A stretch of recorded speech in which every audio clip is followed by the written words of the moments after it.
Thank you so much for joining us on NewsX World with that perspective. Moving on. A natural resources deal between the United States and Ukraine has finally been agreed after months of twists and turns. The U.S. has said that the agreement, quote-unquote, signals to Russia that the Trump administration is committed to a peace process centered on a free, sovereign and prosperous Ukraine. Kyiv estimates that about 5% of the world's critical raw minerals are in Ukraine. This includes some 19 million tons of proven reserves of graphite, which the Ukrainian Geological Survey state agency says makes the nation one of the top 5 leading countries for the supply of this mineral. Ukraine is also home to a third of all European lithium deposits, the key component in current batteries. Further, Ukraine has significant deposits of rare earth metals. These are a group of 17 elements that are used to produce weapons, wind turbines, electronics and other products vital in the modern world. According to agencies, some of the mineral deposits, however, have been seized by Russia. These resources are reportedly worth $350 billion and remain in occupied territories today. Meanwhile, here's what's in store for the U.S. The draft of the deal appears to give the U.S. sweeping access to Ukrainian industries beyond minerals. Furthermore, the agreement also includes provisions for new oil and gas projects and related infrastructure. In all cases, the resources stay in Ukrainian ownership, even though the U.S. will get joint access. Another intriguing element of the deal is that for the first time in a decade of the Reconstruction Investment Fund, profits will be fully reinvested in Ukraine's economy.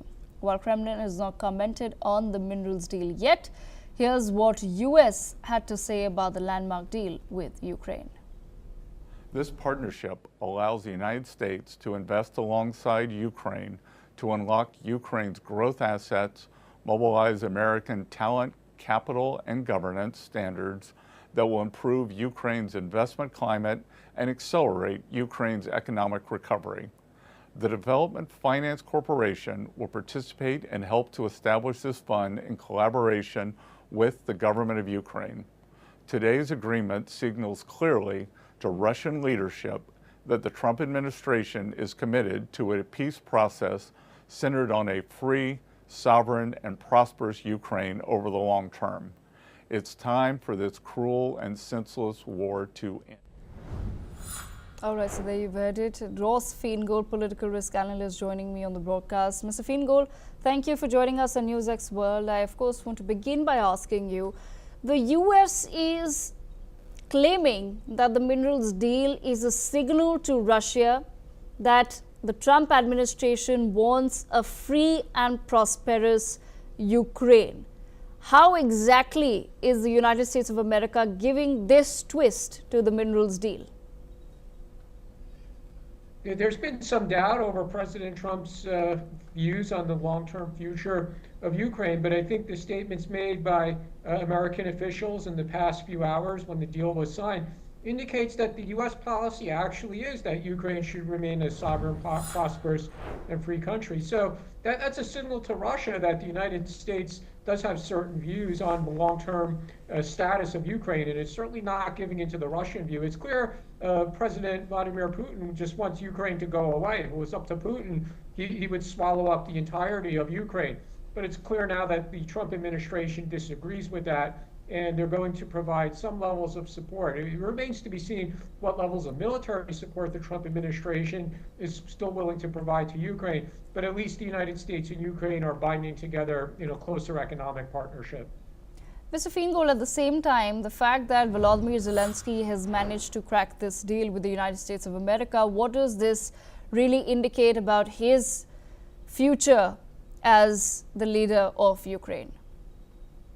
That's really an excellent question, because they haven't had the scheduled presidential election due to martial law being imposed in Ukraine, and under their laws and constitution, they cannot hold a presidential election.